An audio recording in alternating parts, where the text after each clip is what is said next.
slowed me down. You've slowed me down.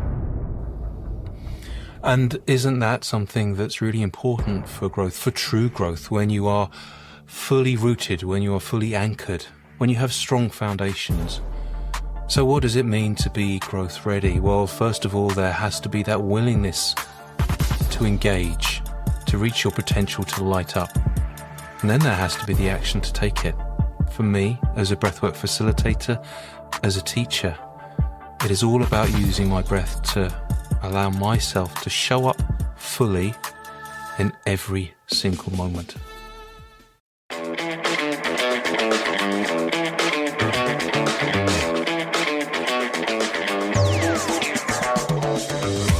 Hello there, it's me, Steve Meller, and welcome in to Growth Ready, the podcast that allows high performers to reveal the reality behind what it means to ready yourself for growth, the personal and professional challenges along the growth journey, while also allowing the high-performance executive coach in me to satisfy his curiosity toward what drives optimal performance.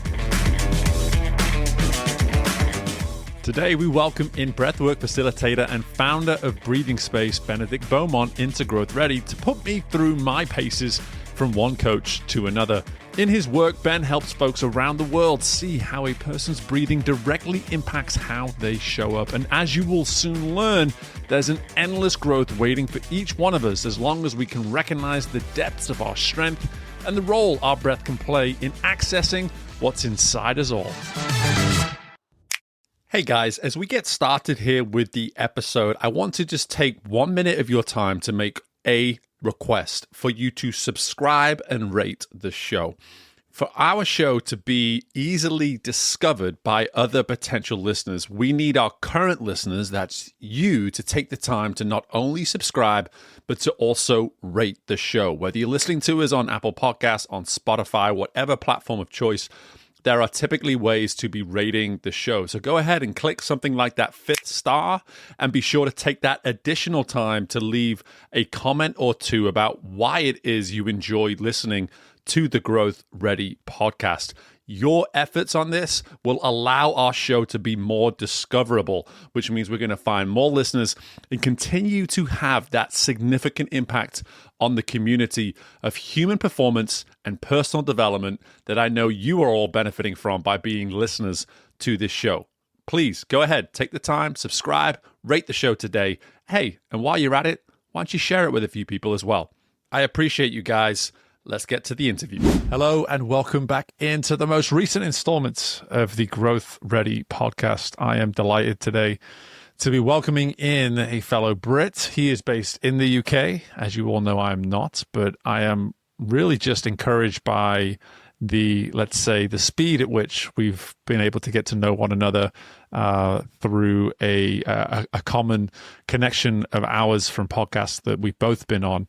But maybe we'll get to that story at some point. But for now, before we go any further, Benedict Beaumont is joining us on Growth Ready today. And as you know, by this point, Ben, before we go any further, I have to ask you the question, what does it mean to you to be growth ready?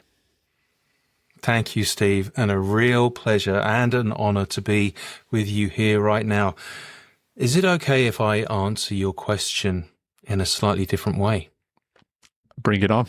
Bring it on.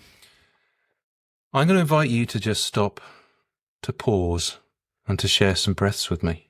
And everyone listening, if it's safe for you to do so, if you're not driving or operating heavy machinery or playing with knives or fire, to just use these few moments ahead of us to connect with your breath. Does that feel okay? Feels good to me. Well, let's share some breaths together.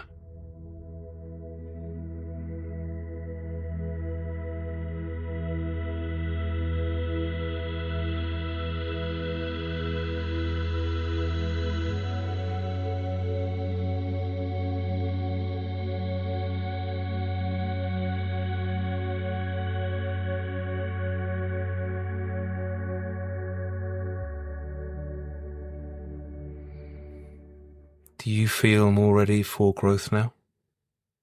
I sure do. You've slowed me down. Too. You've slowed me down.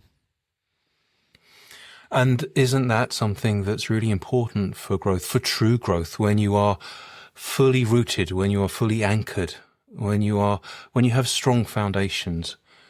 So what does it mean to be growth ready? Well, first of all, there has to be that willingness to engage, to reach your potential, to light up.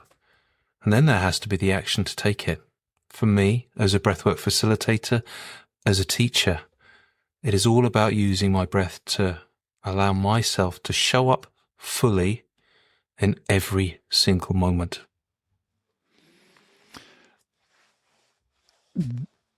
I am so glad that you've started this conversation in the space that you operate in, that you've immediately drawn and welcomed us all into your world through the skill of breathing. And who'd have thought it, right? Who'd have thought that breathing was a skill?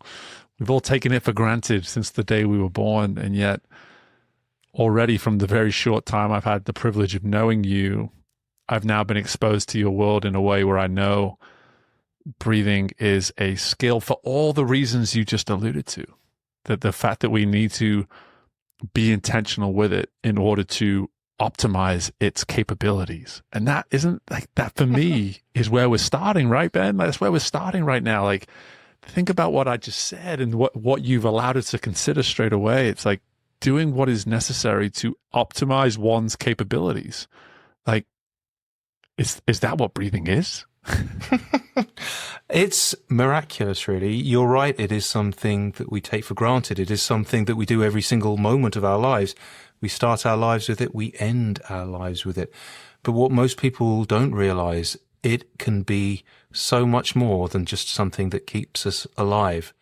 It is a secret doorway, if you like, into an internal world of not just physical health and well-being, but emotional balancing, perhaps also to deeper transformation on emotional or creative or even spiritual levels. It is something that we all possess. It is accessible to everyone. And yet for most people, most of the time, it is taken for granted. Yeah, I would love to start there with our human nature to take things for granted. I can't help but want to stay right there with you because, you know, your story, and I'd love for you just to share some of your story with the listeners. You know, your story really speaks to someone who was, right? You were taking the act of breathing for granted. And I'm sure, like me, there were other areas of your life too that you were taking for granted as well, that were you to slow down and appreciate the potential impact they can have, that we can then actually put the necessary gravity on said skill set, said blind spot, if you will, that now it's time for us, if we were to appreciate it and respect it enough, we can actually start to do the work around it. And I would love for you maybe just to give me some of your insights around to not only what you see in the work you do, in the sense of how we as humans tend to take things for granted, but maybe just go back to even your origin story of how you have become the professional, the expert, the specialist in this space now, because of some of those awarenesses that you obviously went through. Absolutely. There's something, a real thing that I notice in people, and first of all in myself, how you breathe or how someone breathes really mirrors how they show up in life. So for people who are struggling, people who are stressed, anxious, or overwhelmed, you will see a different breathing pattern to someone who is totally relaxed, totally present. And the invitation there, or at least the opportunity, is if we can change how we breathe, perhaps we can change how we show up in other parts of our life. So I'll talk about my own experience to begin with. I was that kid everyone will recognize in class, that wheezy asthmatic kid who was never any good at sports, that was quite bookish and quite clever, and to try and defend himself from actually not being able to what he wanted to do was quite arrogant and dismissive around physical activity. And yet inside me, there was always a deep longing to be able to run in the grassy fields, to excel at team sports, or to perhaps even just develop a long relationship with fitness that I regret every day that I don't have now. And that difficult relationship with my breath was very present in my childhood. I grew up in an age before there were, or in my young years before there were good medications for asthma. So I remember my mum, when I struggled to breathe, holding me over a boiling kettle in the bathroom. I remember her rubbing not just Vicks on my chest, but camphor to try and ease my breathing. And it wasn't until I was almost a teenager that there were drugs on the market like Ventolin or salbutamol that enabled me to breathe a bit more easy, and certainly made, at least temporarily, accessible to me some of the sporting incidents. I didn't help myself as I grew older, I will tell you that as well. When those physical pursuits were denied to me, I found creative expression in other ways. And I'm very sad to say that I was a very dedicated and passionate smoker throughout my 20s. I really enjoyed that, but it was killing me. It was killing my lungs, really impacting my health. And it really wasn't until I was in my 30s and I started to understand what would happen if I didn't make some changes to my life, where I would going. I had a really strong wake-up call to a look in the future, if you like, to say, well, you've got a choice now. What kind of person do you want to be? This was bigger than just smoking. This was bigger than just a commitment to fitness or health. It was a commitment to reaching my potential. It was a realization that I had that you only have one life. What is more meaningful to do to actually fully light yourself up, to become the person you were meant to be, rather than the person that you failed to become? And for me, I will say that started absolutely when I discovered, although the journey towards it started long before, I really embraced it when I discovered my breath.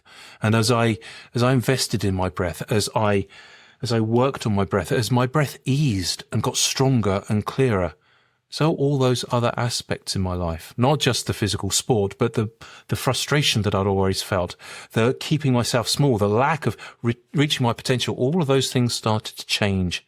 And it was when I truly discovered my breath that those things happened. Thank you for all of that, because the context that you're providing here now allows everybody to understand that your journey is one of resistance in many ways. It's just like you resisted what was best for you. That's a really relatable, thing, It's just like, but it becomes more relatable when we own it. I think a lot of us blindly will do that. We will blindly resist what is best for us. But I'm hearing someone that once you created that awareness, it's almost as though you couldn't get enough of it. Once you got the awareness and you knew what was best for you and the benefits of what was best for you, it became its own drug in the sense of, hey, I this is all I want now. I only want this thing that is feeding me the most effectively when it comes to me charting my course to achieving my potential, however you want to put it. That's how I'm hearing it from you. That's a really good point. And, as people, we are so resistant to allowing the universe to run our plan. We have a plan in our head and we get, I'm going to do this, this, and this. And actually that isn't what wants to happen. And my experience is that the world, the universe, fate, whatever you want to call it, will send stronger and stronger messages to you that you need to change. And you know what will happen if you do not listen to those messages? They'll just get stronger and stronger, and they'll stop being messages. They'll be more than a tap on the shoulder. Sooner or later, you're going to end up either ill, in hospital, or potentially dead. Yeah. And I actually feel there was a lot of resistance to it at first, but I feel I started to understand the importance of those messages and listening to them earlier on than so many people who just blindly carry on in a career that is not serving them, going through burnout, going through unfulfillment, going through repeating patterns that no longer serve them, or wounds that they're just refusing to face until it's too late. I resisted, but I am so grateful that eventually I listened and made choices that didn't just serve me, that really, really did serve me on a personal level, but I believe have served not just the people that I connect with, the people nearest and dearest to me, my children.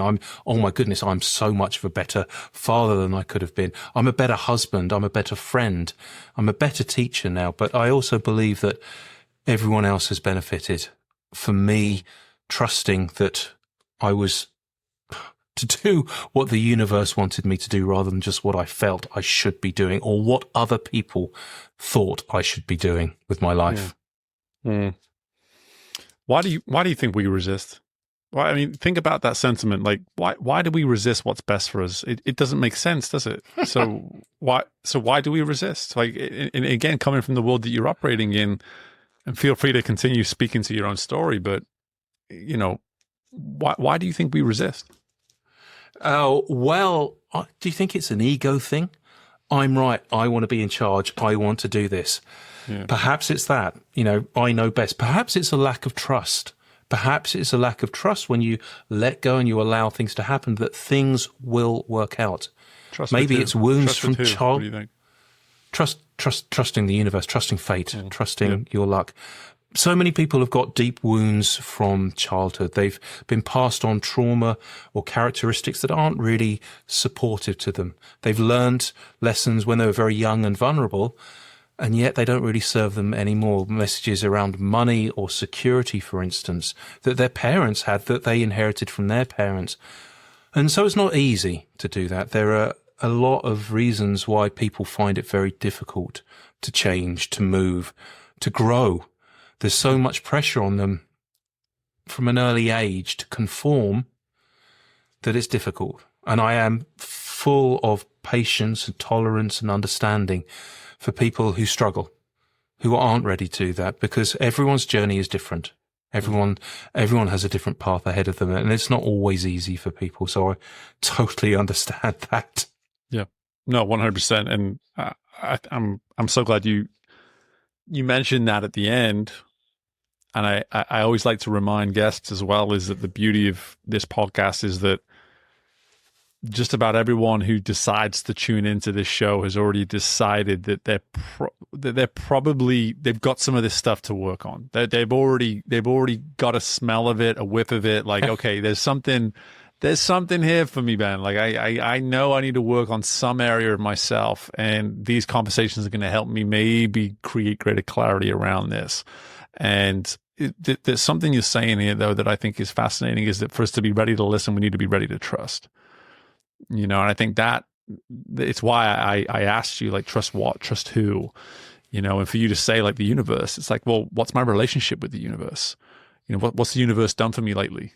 Right. I'm a Christian. I'm someone that came to my faith in the last 3 or 4 years. And the beauty of my story from a faith standpoint is that I had 36 years in my life of where I was able just to look at evidence around me and say, if this is the best that God's got, then what am I, why should I believe in this guy? But then I love how you just put it, because whether it's a God that you believe in, a universe you believe in, a happenstance you believe in, whatever it is you believe in, for me, that word believe says everything in that moment.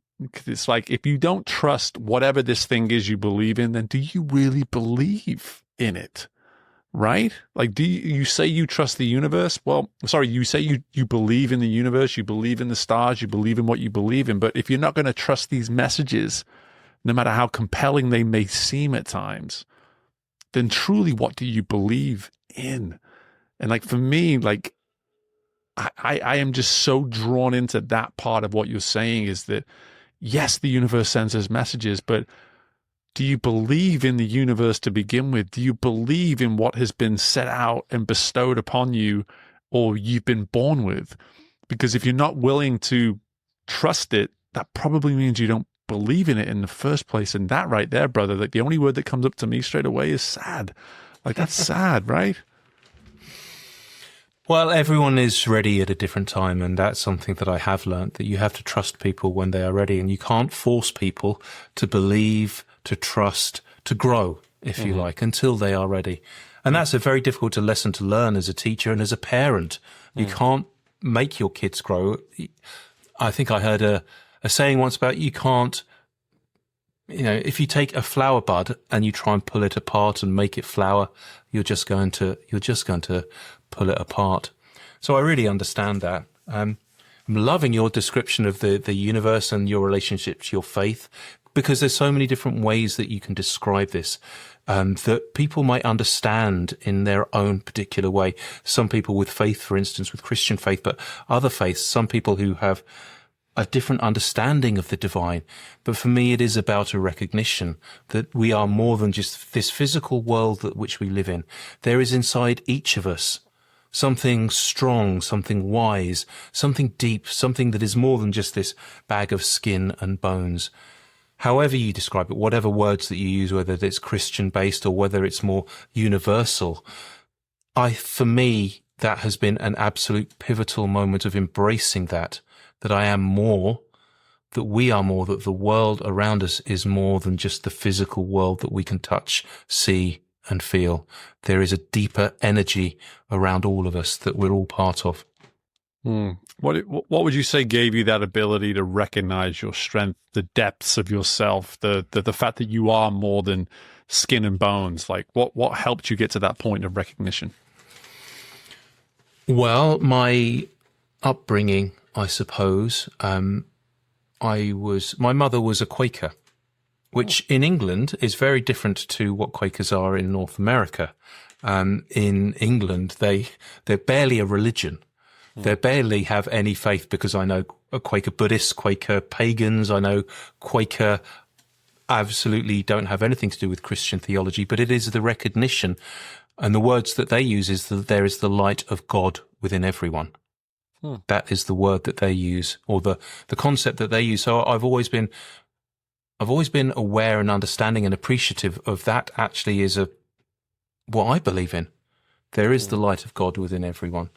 And then through my studies, I studied anthropology at university, which was an amazing subject to study as a young man, where you get an insight into the beliefs and the understanding and the creation of different societies, different cultures, and the role that the divine plays for them. To have that kind of pan-social understanding of how people's relationship to their world happens was a massive eye-opener for me. And it enabled me to just stop following any one particular path, I think, because when you can see all the different paths, they all lead to the same place, and there's different ways that you can get there. But really the pivotal moment for me, at least the most personal transformative moment, was when I discovered my breath.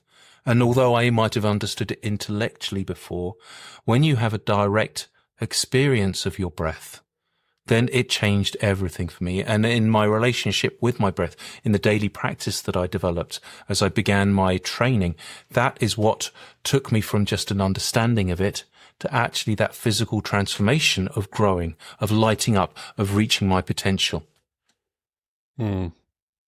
Multiple paths to get to where we're going is something that jumped out while you were speaking there, and how the breath itself, how the practice of breathing.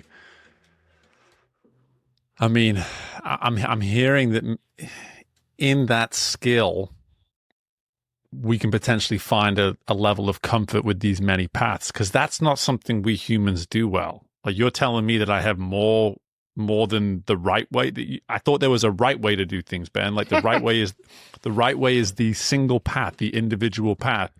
And you're telling me there's multiple paths? Like, which one's the right path? And so I'm curious, just even from firstly wrapping one's head around the potential overwhelm, let's say, with knowing that there are a variety of paths to get to a certain destination. how may you work with someone, talk with someone, or how have you personally wrapped your own head around the idea that there are in fact multiple paths? You know what? We could talk about this all night.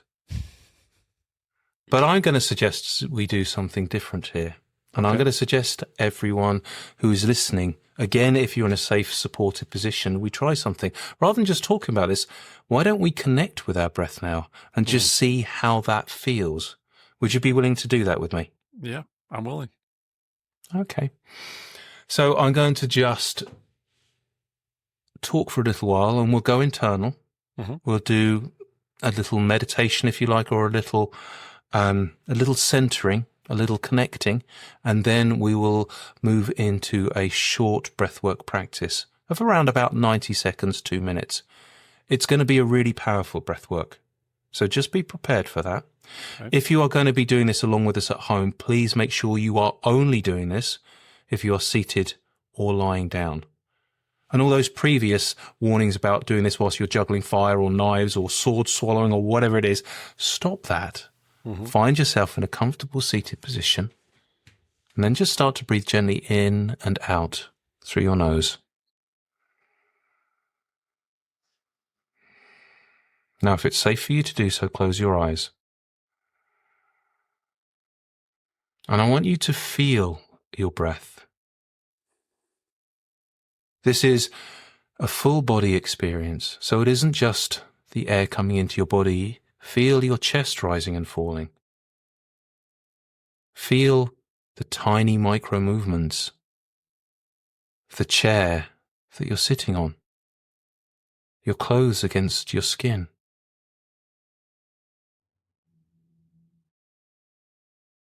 Now I want you to focus on the sensation of the air entering and leaving your body through your nose. Bring all of your awareness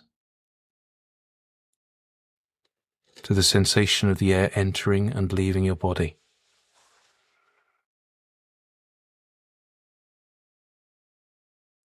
Now on an inhale, I want you to take your awareness inside. Let it follow your breath until you reach a still, quiet place within.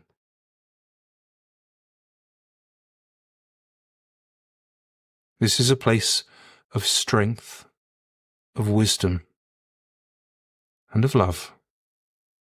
A place where all of us have inside of us so much potential. And just feel that for a few moments with your breath.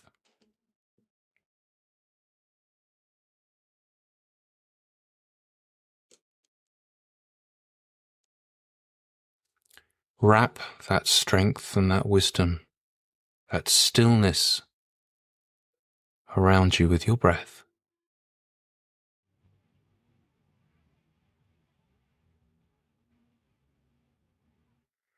Now in a moment I'm going to ask you a question.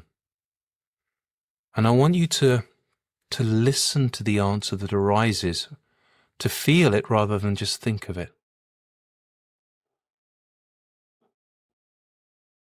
There's a choice in your life that you have to make, a path ahead, maybe several paths that you've been thinking about.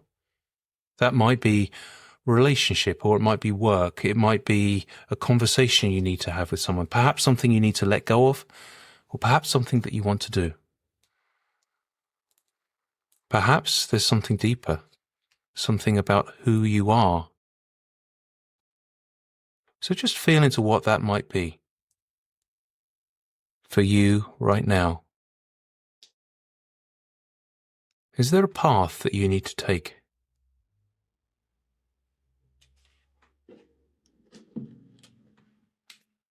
Now just feel into that for a moment.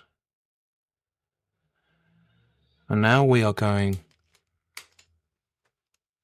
to engage our breath for about 90 seconds, maybe 2 minutes. So I want you to follow my instructions with this.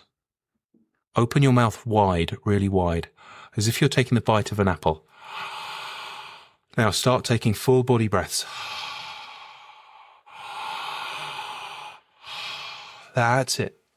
Now as soon as one breath ends, the next begins. There are no pauses here. Your throat may go dry, but keep your mouth open. Wide open. That's it. Full, deep body breaths. Let your inhale be powerful. Let your exhale just rush out from your body. Keep going. We've got about 60 seconds left. It's fine if your throat gets dry. Deeper. More powerful if you can.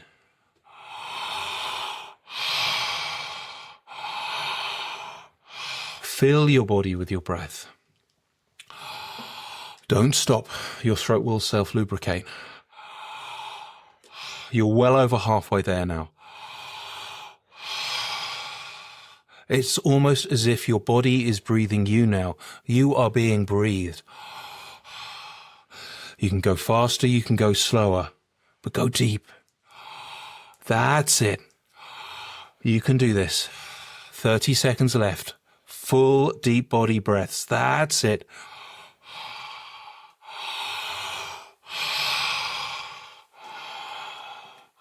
"15 more seconds. You can do this. You're almost there. 5 more breaths.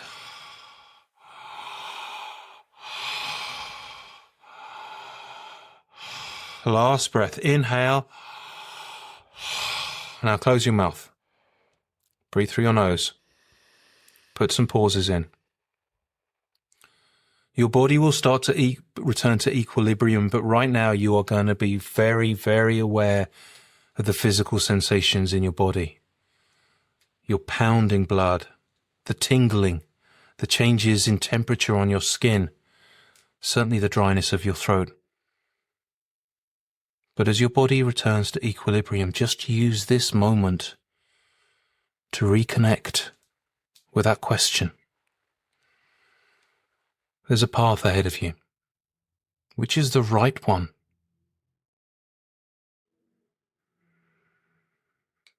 Feel into that for a moment. Maybe something will come through, a message in your breath. Something that you need to understand or to feel. So just for a few seconds more, just listen and feel.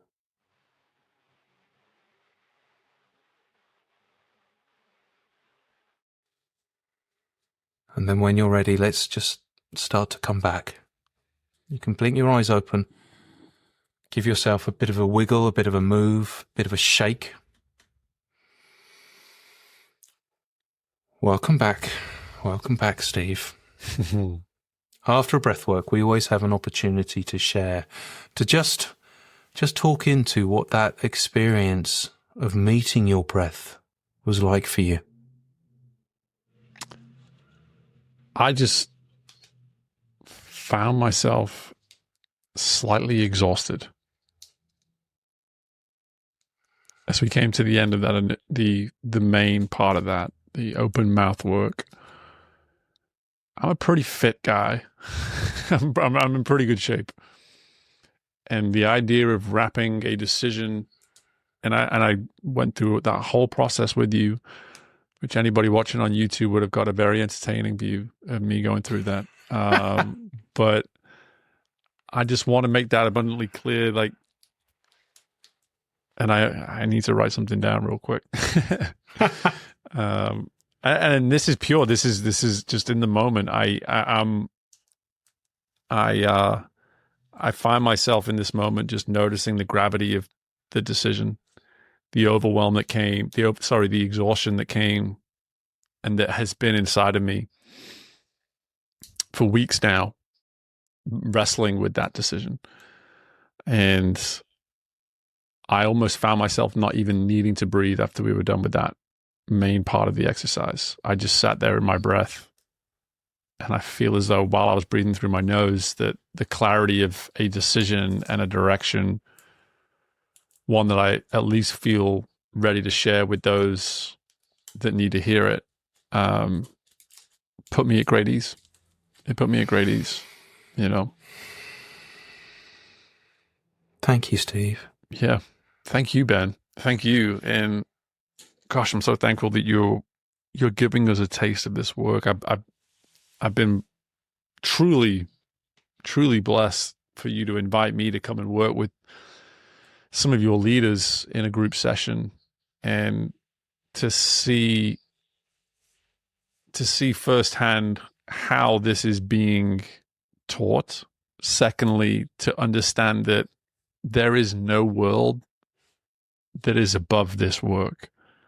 Because for me, coming in as someone that works in the space that I work in, I saw some connections, but even in our conversation so far, I know anyone who is not only listening, but willing to take part in this session is going to see that they are in no way removed from being a cut above in some way, shape, or form for the impact of this kind of work, which really is fascinating. Because for me, when I think about what we've spoken through here for the majority of this conversation,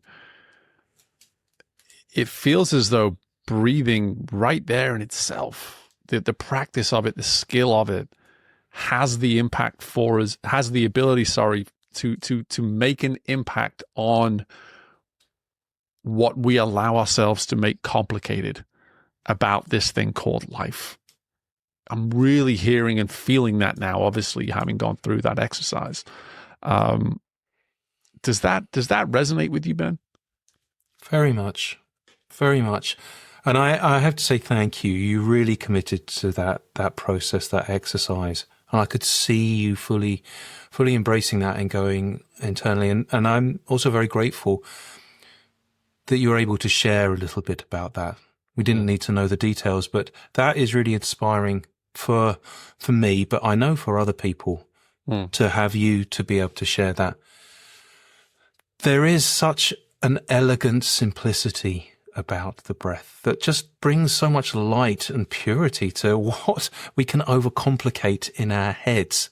So often we dress things up or we build things up when they don't need to be. Breathing is a simple act.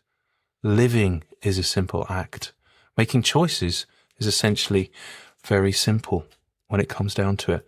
And for me, that clarity that the breathwork begins to almost any situation, it allows me. Breathwork I consider as a tool. It's a very powerful tool. It's not the only tool, but it allows me to connect to something so much deeper, an inner sense of knowing, a deeper understanding, a fuller presence with whatever is happening in the moment, that it enables me to show up more fully in those moments. And it is the breath that I credit with that enables me to do that. Yeah, it's a removal. It's a removal from the internal, in the sense of, gosh, I mean, again, we've spoken about the universe. We've spoken about a God, if that is what you believe in, and so for me, again, it's, we want to be the king of our kingdom.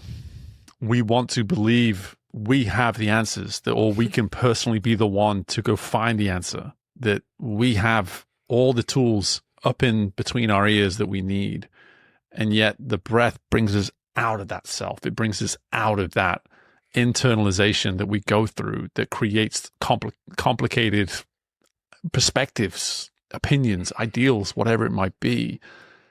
And there's something you said earlier that I want to come back to here, because I think it's relevant.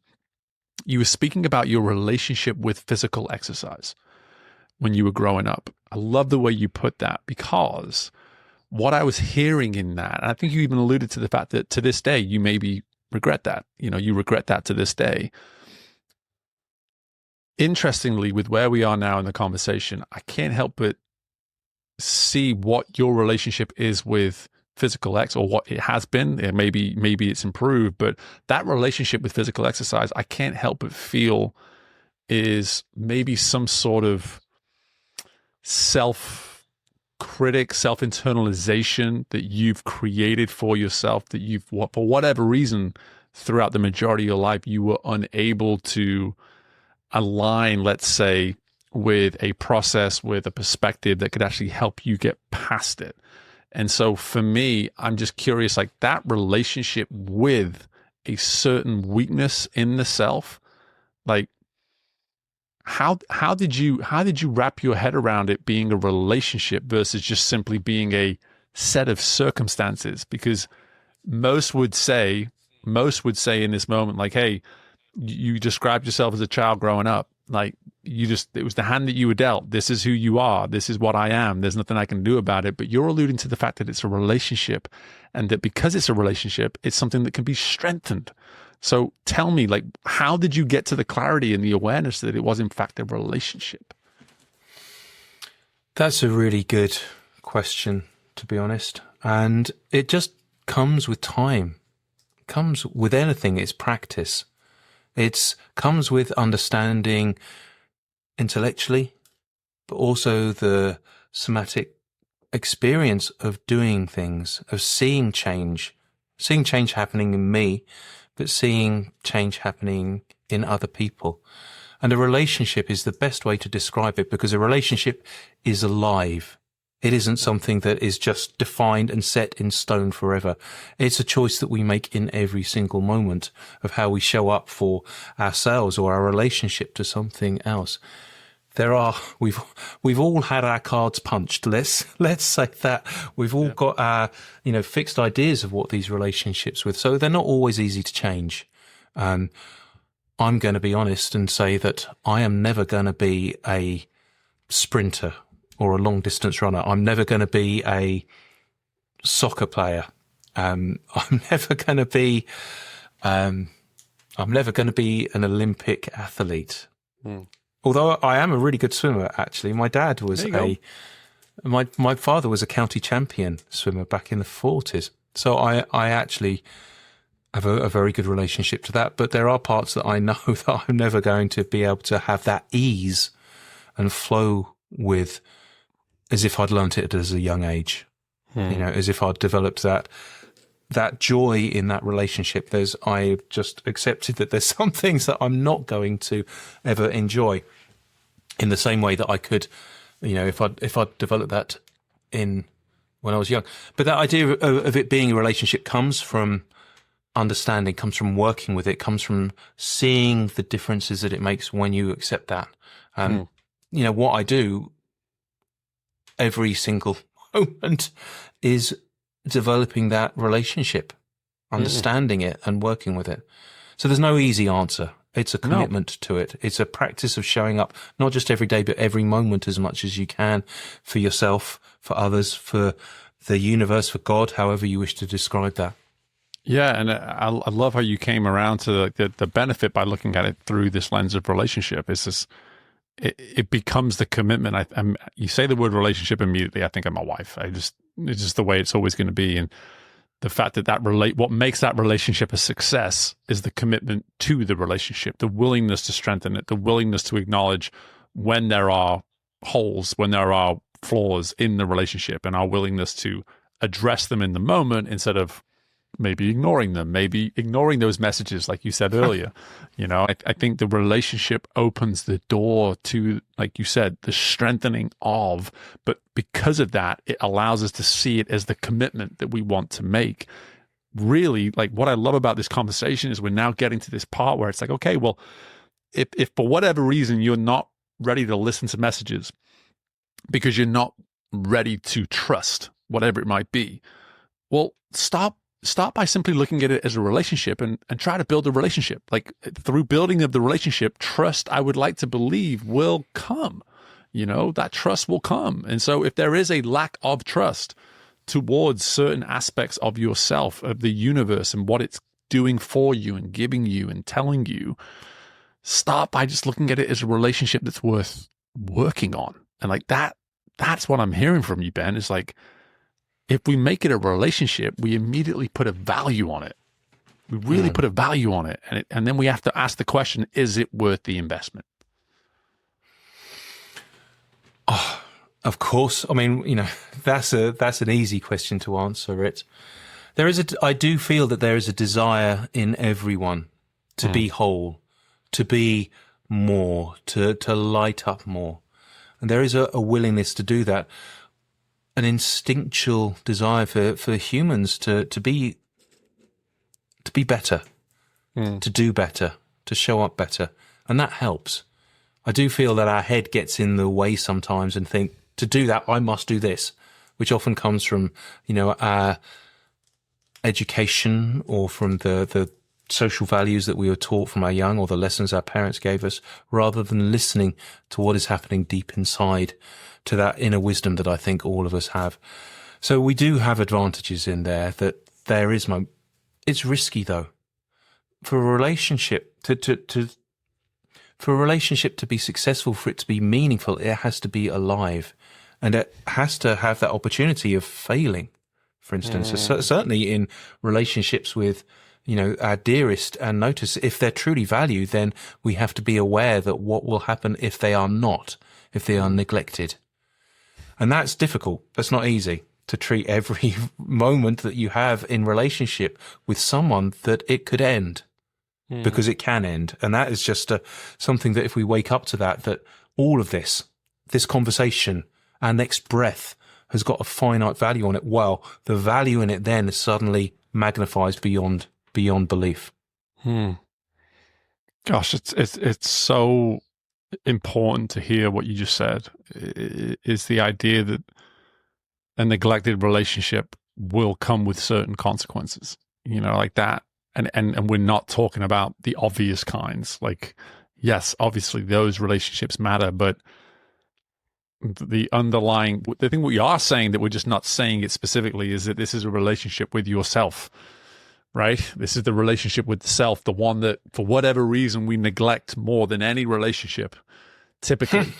And can you put enough value on that? Can you respect the consequences of the neglect in that relationship enough to where you'll do this kind of work, where you'll build these relationships with the areas of self that you've neglected, right? And that's what so much of this is we're talking about. And that something as simple, and I say simple but not easy, something as simple as breathing, and effective breathing can give you the space, the clarity, the speed, in terms of the slowness of speed, that allows you to see what you otherwise cannot see. And that's the irony of what you and I do, is that we're both in the industry of helping people get out of their own way.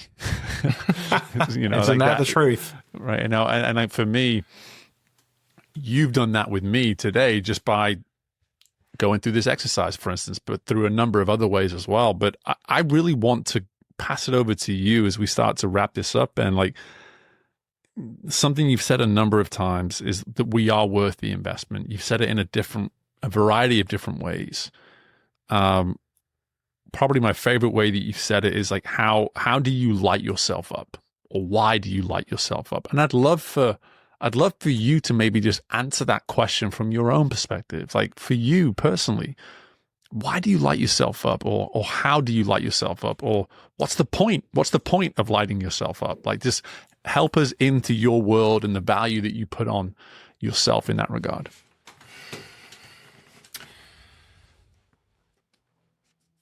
From a young age, I've always wanted to reach my potential.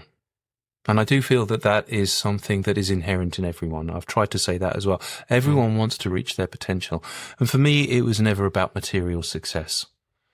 I mean, for me, that is just fool's gold. That's a chimera. That isn't, because it's easy to see the rich people that are still unhappy, that are still lacking something inside of them, that are dead inside.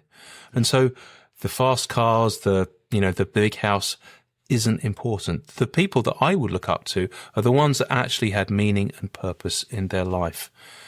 And that for me was what was important. And I always was searching for that in one way or another. And, I even committed to that journey for a long time. And I explored so many different paths to try and find that. I was very drawn, in anthropology, for instance. So I was very drawn to some of the esoteric traditions, some of the wisdom traditions. I was a practicing Buddhist for a long time with a very strong, disciplined meditation practice. That came to an end because it didn't give me all the answers. I was a very devotee of psychology and therapy. I used a lot of, modern tools. I went to all sorts of workshops and group therapies and talk therapy to try and understand myself. I read every self-development book on the shelf, from the 7 Habits to Tony Robbins to all of those things. They all had elements of what it was. They all had pieces of the puzzle. But it was when I discovered breathwork and that somatic practice that integrated everything that I'd understood, that everything that I'd learned, that didn't replace anything, didn't say anything was wrong, but it brought it all together in a physical practice that we could do. We could do every single moment. And there's so much I love about the breath because it's accessible to everyone. It's essentially free. And it isn't about anything external for us. It is a way to connect to our own wisdom, to our own power, our own sovereignty. And that was really important to me. It wasn't, I had to go and learn this from someone else, or I had to have this experience from outside. It was about me finding myself. Yeah. And that's what it was that I discovered that was really about lighting myself up. Something that you said earlier about trusting ourselves. One of the things that I keep hearing is about the journey from the head to the heart. It's the shortest distance, but the longest journey to truly do that. But for me, it was the breath that enabled me to have the key to discover the door, to open that up, and that ability to go there.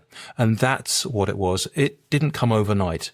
I had transformative experiences. I had those road to Damascus light up moments where suddenly I had visions or downloads I saw past, but it was that commitment to showing up for myself and that practice that I went from those huge cathartic moments of realizations to actually understanding that those moments are available to us in every single breath if we allow ourselves to experience it. And that's, to me, what really lighting myself up is, for allowing myself to be what is inside of me, to connecting to that light within inside of me and allowing it to shine, not keeping myself small to keep other people feeling safe and comfortable. I don't know if you know that quote from Marianne Williamson. What we fear is not our greatest wounds. It's about feeling what we are most concerned about is our own power, our own strength. That's what we are most afraid of. And by keeping ourselves small doesn't serve anyone, doesn't serve God, doesn't serve ourselves. So that is something that it means to me. It's about allowing myself to truly reach my potential, to truly shine. And I just lucky to discover that through my own breath. Well, I agree with everything you said, except the lucky piece is that, I've been around our worlds long enough to know that through perseverance, through intentionality, through a willingness to learn and discover, typically these lucky moments present themselves. You were put on this earth to do the work that you're doing, brother, but at the same time, it came through a willingness to go and find it. And I'm so thankful that you did. I know that everyone listening is so thankful that you did. And I'm just so appreciative of this conversation. Anything and everything that we need to know and learn about you will be made available through our show notes. But at the same time, Ben, I will also want to just give you that opportunity to share anything that you think is worth sharing with our listeners in closing here. And we'll probably go out with one nice big breath too. Well, I think I'm going to just almost share that with you. If you're interested in breathwork, if anything that I have said has sparked or ignited in your interest in developing breath, and I promise you it can support all levels of your being, from your physical health to your emotional balance to releasing, letting go of wounds, to being creative or spiritual connection, it can do all of those. The best practice that I have discovered at all is how we are going to close this practice, our conversation right now. And that's just by stopping, pausing, and sharing a breath together. That one practice, I promise you, has just revolutionized every single relationship that I've had. And I do it even with my accountant, who definitely isn't into this kind of world at all. So if there's one practice that I'm going to ask all of your listeners to do, it's whenever, especially if you're about to enter into a difficult conversation or a conversation that has got a lot of energy around it, just stop, pause, and take a breath. And it's a perfect way to end a conversation, a very magical conversation, Steve. I want to thank you for this because it has meant an extraordinary amount to me. Oh, right back at you. Appreciate that, brother. And I know it's just the most recent of many conversations we'll continue to have down the road. In the meantime, once again, just so much appreciation for just the generosity of insight, the generosity of your time, and of course, the impact of your message has certainly been felt. So thanks again, brother.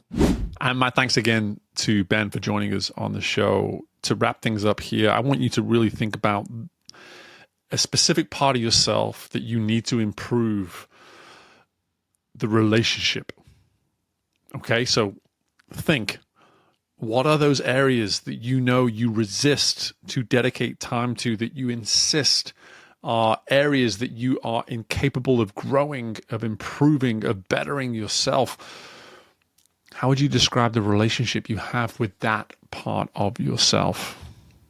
You know, for me, it's always been education. It's so bizarre. As I was going through this episode with Ben, my mind went back to all these beliefs that I've had embedded in me through my education, always being told that, man, you're not as smart as you could be. You're not as capable, or proving that you're as capable as you could be. And man, I've held on to that. I'm 40 years old and I'm still holding on to that. The relationship that I have with being smart, with being educated, is not a healthy one. It's something I can do some work around.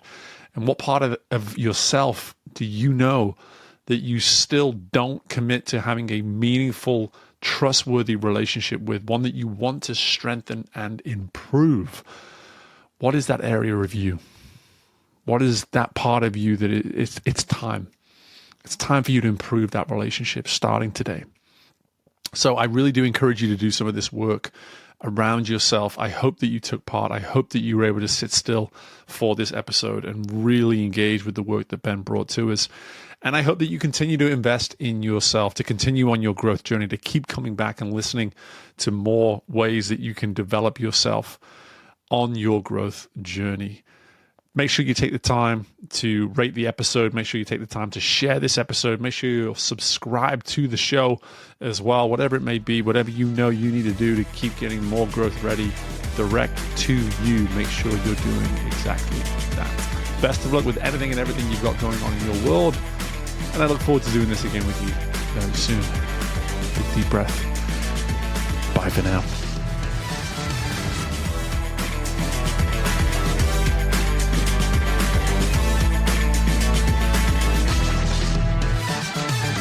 Thank you for tuning in to Growth Ready.